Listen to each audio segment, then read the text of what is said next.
All right, so today we are diving deep into Vice President Kamala Harris's recent media appearances. Yeah, Like, it seems like everywhere you turn, she's giving an interview.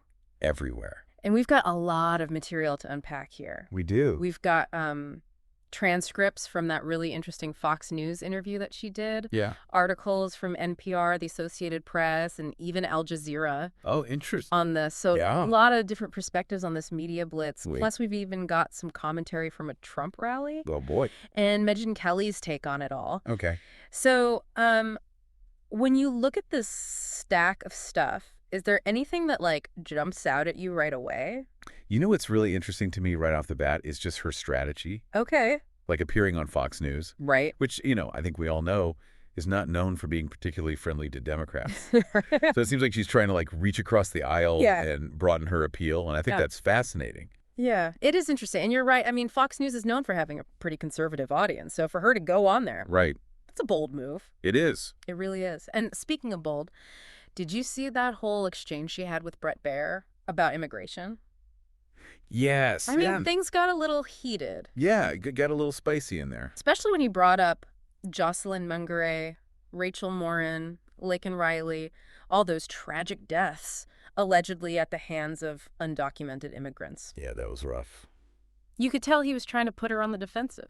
Absolutely. And I think that moment just perfectly illustrates, like, the fine line that she's walking when it comes to immigration. Yeah. On the one hand, she's trying to deflect the blame back to Trump, right? Right. Like, he's the one who blocked that bipartisan immigration reform bill. Right.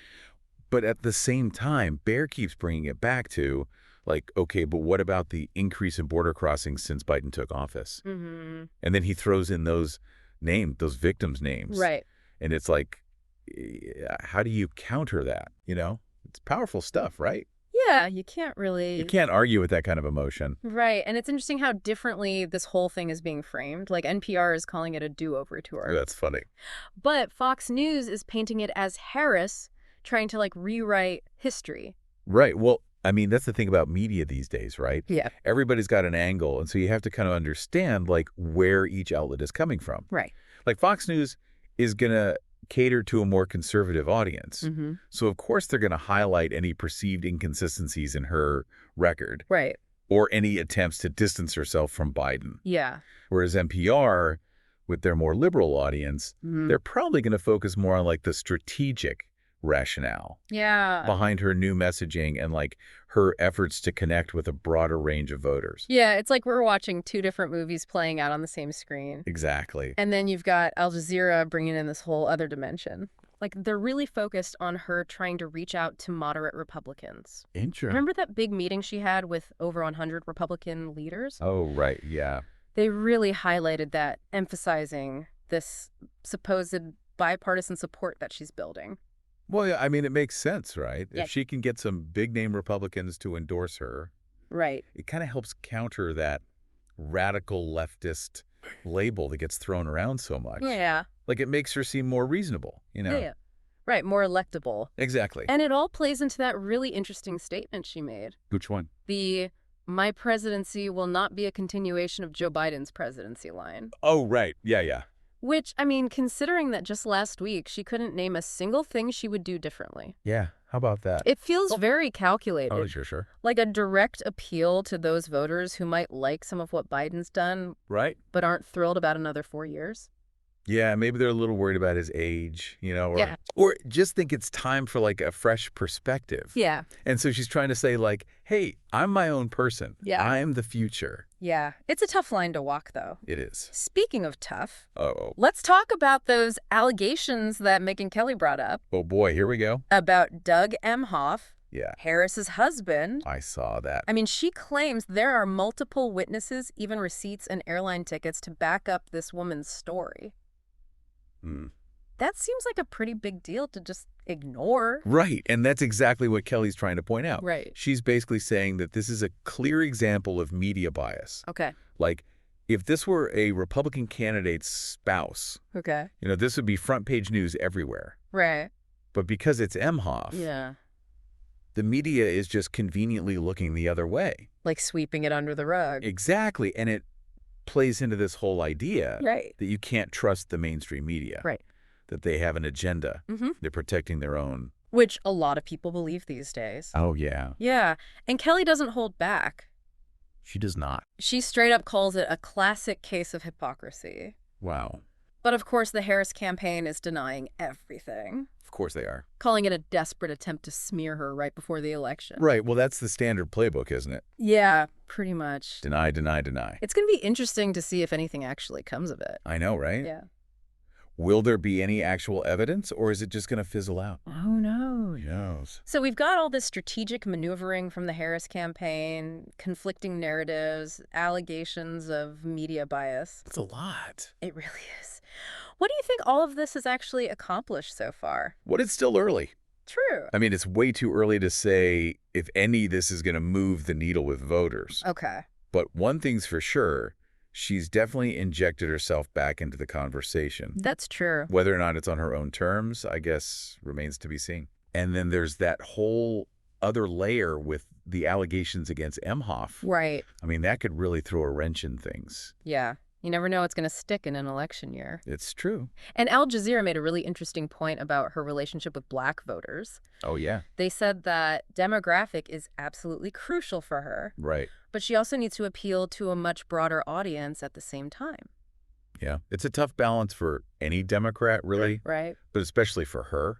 Yeah. Because, she needs to energize those black voters who were so instrumental in getting Biden elected. Right. But she also can't alienate those moderate and independent voters Yeah. who might be leaning her way, but also might be a little bit wary. Yeah, it's like she's trying to speak to multiple audiences at the same time. Exactly, and that's never easy. No, it's not, especially in this political climate where it feels like everybody's already chosen a side. Mm-hmm. Makes you wonder how much any of this really matters. I know it's true, with social media and everything. Yeah. It's like people are just retreating further and further into their own little echo chambers. It is. Where everyone just agrees with you all the time, and Right. and you never have to hear any dissenting opinions. Exactly. So it's like, are these media appearances even reaching those undecided voters anymore? Right, because those are the ones who are actually going to decide the election. Exactly. The ones who are still persuadable. Exactly. But then you have those diehard Trump supporters. Oh, yeah. And we have a clip here from one of his recent rallies where he basically calls her border czar Oh, no. and claims that they had to clean up her 60 Minutes interview. Really? Oh, yeah. He went there. Wow. And the crowd was loving it. I can imagine. But it shows you how he operates. Yeah. Like, he completely bypasses traditional media Mhm. and just talks directly to his base. Yeah, and it's all about undermining trust Right. in institutions in the media. Right. Like, he wants people to believe that everything is rigged, Right. that any criticism of him is just a big conspiracy. Right. And it's working. It is. Yeah, it's really effective. And you know who else was pretty critical of that 60 Minutes interview? Who? Megyn Kelly. Oh, what did she have to say? Well, she did not hold back. I bet she didn't. She basically called Bill Whitaker the thinnest kid at fat camp No. for not pushing Harris harder on her record. Oh, wow. Yeah, she thought he went way too easy on her. Really? Yeah, like he was more focused on trying to humanize her Okay. than actually grilling her on her policies. Interesting. Yeah, she specifically mentioned that he missed opportunities to ask about Biden's mental fitness. Which has become a big talking point on the right. Huge. Yeah. And, of course, her own relatively thin resume when it comes to foreign policy. Right. I mean, she hasn't exactly been a foreign policy heavyweight. Not really, no. So Kelly's basically saying that the whole thing was just for show. Yeah, like they weren't really trying to get to the bottom of anything. Right. And there were a few moments where she did seem to dodge some questions. Yeah, like that whole thing with the hypotheticals. Oh, yeah. Tell me about that. So basically, she kept refusing to answer any questions that were framed as, like, what-if scenarios. Okay. Especially when it came to foreign policy. Interesting. And Kelly's argument is that this shows a lack of preparedness. Mm-hmm. Like, she's either not ready to be president, Right. or she's just really, really good at avoiding tough questions. Which some might say is a necessary skill in politics. True, Coppola. But it makes you wonder what she would actually do if she were in the Oval Office. Right, like, does she even know? Exactly. And it's a stark contrast to her appearance on The View. Oh, yeah. How about that? Kelly basically called it a tea party. I mean, they were practically tossing her softballs. I know, right? And remember when they asked her if there was anything she'd do differently than Biden? Oh, yeah. And she said, there is not a thing that comes to mind. I know, and everyone was like, Really? Yeah. Really? Not a single thing. Especially in this day and age, I know, right? where it feels like every day there's a new crisis. Right, and people are really feeling it. Yeah. Like, to say there's not a single thing you would do differently, Right. it just comes across as, Tone deaf. yeah, Yeah. like you're not paying attention Exactly. to what's actually going on. It's like she's trapped. In a way she is. If she criticizes Biden too much, she alienates his supporters. Right. But if she just parrots everything he says, Then she's not her own person. exactly, and she blends in, Right. which is not what you want in a I know, left. you need to stand out. Exactly. Especially if you're trying to win over those undecided voters. So what do we make of all of this? It's complicated, right? Yeah. I mean, you've got these conflicting narratives about her interview blitz. Mm. You've got allegations of media bias. Yeah. And she's stuck trying to carve out her own identity Mm-hmm. while also standing next to the current president. Right. It's a lot.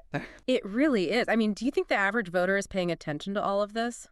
That's a good question. Or are we just getting lost in the weeds here? I mean, it's easy to get caught up in the day-to-day drama of it all, right? It really is. But I think it's important to remember that every interview, every soundbite, Yeah. every single public appearance, Yeah. it all contributes to how the public perceives a candidate. So even those little moments, Oh, yeah. like Harris dodging a question or Trump riling up his base at a rally. Exactly. Oh, Those things matter. they do because they shape the narrative, right? Right. They shape public opinion, and ultimately they influence how people vote. And then social media comes in and amplifies everything Oh, yeah. and takes things out of context. That's a whole other beast. Yeah, it's a mess. It really is. It really is. And speaking of messes, this whole situation with Emhoff and those allegations, Oh, yeah. it feels like a sideshow. Right. But it also shows you how quickly a campaign can be derailed by scandal, Absolutely. whether it's true or not. That doesn't even matter anymore. It's true. It's all about perception. Yeah. Which makes you think, like, how should we be evaluating candidates? It's a good question. Should we focus on their policies, their experience? Yeah. Their vision for the country. Does any of that even matter anymore Right. compared to, like, personal scandals and social media controversies? It's tough because it feels like that's all anybody cares about anymore. Yeah. It's all about the drama, The drama. the gossip. It's almost like we need a guidebook just to navigate the news these days. I know, right?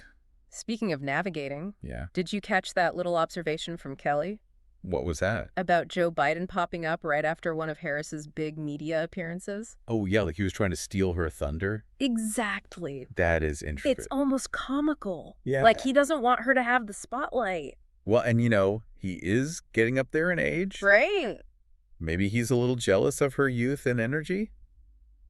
It's possible. Or maybe he just really likes the attention. Who knows? But makes you wonder about their relationship. For sure. Like, how much agency does she really have? Right, like is she her own person or is she just playing a role? Exactly. And do voters see her as a leader in her own right? Right. Or is she always going to be in Biden's shadow? Especially given that Kelly claims he plucked her out of obscurity and failure. Oof.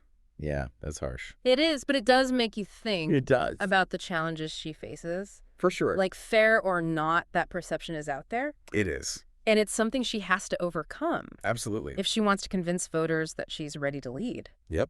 That's the name of the game. So much of this comes back to perception versus reality. Doesn't it always? I guess so. I mean, in politics especially. We've got Harris trying to distance herself from Biden while also embracing his legacy. Right. We've got allegations of media bias, Of course. conflicting narratives about everything she does, Naturally. and the constant pressure of a tight election. How do we even make sense of all of this? Well, I think it boils down to this. We're watching a candidate in the middle of a really crucial moment. Okay. She's trying to redefine herself. Right. And it's not easy, No, it's not. especially with all the noise and distractions. Yeah. So whether she succeeds or not really depends on her ability to take control of the narrative, Okay. connect with voters on a personal level, Mm-hmm. and articulate a clear vision for the future. It's a tall order. It is. But hey, that's politics. That's the game. All right. Well, on that note, I Yeah. think we're going to take a quick break. Sounds good. And then we'll come back and unpack all of this a little bit more. Can't wait. It's like she's trying to speak to multiple audiences at once, each with their own set of expectations and priorities. And let's not forget the backdrop of all this, Ah. an incredibly polarized political landscape where people seem to have already chosen their sides. It makes you wonder how much these media appearances can actually influence anyone's opinion. It's a valid point. With social media echo chambers and hyper-partisan news outlets, it's easy to feel like everyone is entrenched in their positions. But it's precisely these undecided voters, the ones who haven't completely made up their minds, that these strategic media blitzes are designed to sway. Which brings us to that clip from the Trump rally. Even with everything else going on, he couldn't resist taking some jabs at Harris, calling her border czar and claiming they had to clean up her 60 Minutes interview transcript. The crowd was eating it up. That clip highlights Trump's ongoing strategy, which is to bypass traditional media and speak directly to his base, often by fueling distrust in institutions and portraying any criticism as a conspiracy. By dismissing the 60 Minutes interview as staged or manipulated, he undermines any attempt by Harris to connect with his supporters. And Megyn Kelly was pretty critical of that 60 Minutes interview too, wasn't she? She didn't hold back calling Bill Whitaker the thinnest kid at fat camp for not pushing Harris harder on her record. Kelly argues that the interview was too focused on humanizing Harris and not enough on scrutinizing her policy positions or experience. She specifically points to missed opportunities to question Harris about Biden's mental acuity, which has become a talking point among conservatives and her own relatively limited foreign policy experience. It's like Kelly saying they were going through the motions of an interview without actually getting into the meat of things. She claims Harris dodged questions with lawyerly non-answers, which, to be fair, she kind of did with that whole hypothetical thing. That's a great example of how a seemingly small detail can reveal a larger pattern. Kelly argues that Harris's repeated refusal to engage with hypothetical questions, particularly on foreign policy, suggests a lack of preparedness or a reluctance to articulate a clear vision for her potential presidency. It feeds into that narrative of her being overly cautious or lacking the decisiveness needed in a leader. It's a stark contrast to her appearance on The View, which Kelly basically called a tea party. Remember that moment when they asked if she'd do anything differently than Biden, and she said, "There's not a thing that comes to mind." I almost choked on my coffee. That response surprised a lot of people. In today's political climate, where voters are anxious about the economy, foreign policy, and a host of other issues, to say there's not a thing you do differently than your predecessor seems tone-deaf at best. It's almost like she's caught in a bind. If she distances herself too much from Biden, she risks alienating his base. But if she completely embraces his record, she loses that image of being a fresh start, a new generation of leadership. What a dilemma. It's a delicate balancing act, and it highlights the challenges of running on a joint ticket, Yeah. especially when there's such a significant age and experience gap. So we've got conflicting narratives about the interview blitz allegations of media bias and a candidate trying to carve out her own identity while standing alongside her predecessor. It's a lot to process. Do you think any of this will actually matter to the average voter, or are we just getting lost in the weeds here? It's a fair question. It's easy to get caught up in the day-to-day drama of the campaign and lose sight of the bigger picture. But I think it's important to remember that every interview, every soundbite, every public appearance contributes to the overall perception of a candidate. So even those seemingly small moments, like Harris dodging a question or Trump riling up his base at a rally, can have a ripple effect. Exactly. It all feeds into the narrative, shapes public opinion, and ultimately influences how people vote. And let's not forget the power of social media to amplify these moments, taking them out of context and turning them into viral sensations that further solidify existing biases. It's a constant information battleground. And speaking of battles, this whole thing with Emhoff and those allegations Kelly keeps bringing up, it feels like a sideshow, but it's also a stark reminder of how quickly a campaign can be derailed by scandal, real or perceived. It speaks to the larger issue of how we evaluate candidates in today's media landscape. Do we focus on their policies, their experience, their vision for the future? Or are we more influenced by personal scandals, social media controversies, and the constant churn of the 24-hour news cycle? It's a tough question, and I don't think there's an easy answer. But it's something we all have to grapple with as we try to make sense of this election and the information overload that comes with it. Absolutely. It's about being discerning consumers of information, questioning what we read and hear, and recognizing that there's always more to the story than what meets the eye. It's like we need a guidebook just to navigate the news cycle these days. And speaking of navigating, did you catch that observation from Kelly about Joe Biden conveniently popping up right after one of Harris's big media moments. Oh, yeah, like he was trying to insert himself back into the spotlight. Yeah. It's almost comical, like he's threatened by her youth and energy. Right, like maybe he's realizing he made a mistake tapping her as his VP. It's like he picked her for optics more than anything else. It makes you wonder if he had any doubts about her qualifications. Especially when it comes to foreign policy. Right, like she doesn't exactly have a ton of experience on the world stage. Which Kelly was quick to point out. And she didn't mince words either. What did she say again? She basically said that Biden plucked her out of obscurity and failure. Ouch. That's gotta sting. It does make you wonder how much of an uphill battle Harris is facing. Yeah, like no matter what she does, she's always going to be tied to Biden. And his record. Exactly. So we've got all of these competing narratives and allegations and scandals swirling around. It's a lot to digest. It really is. So how do we as voters make sense of it all? Well, I think it comes down to this. We have to be really discerning consumers of information. Okay, what does that look like practically? It means questioning everything we read and hear. So don't just take things at face value. Exactly. Dig a little deeper look for context. And try to figure out the motivations behind the information. Exactly, because everybody has an agenda. That's true. Well, this has been quite the deep dive. It has been fascinating. It really has. Thank you so much for joining us today and helping us unpack all of this. Anytime. Thanks for having me. And to our listeners out there, thank you for tuning in. And remember, stay curious.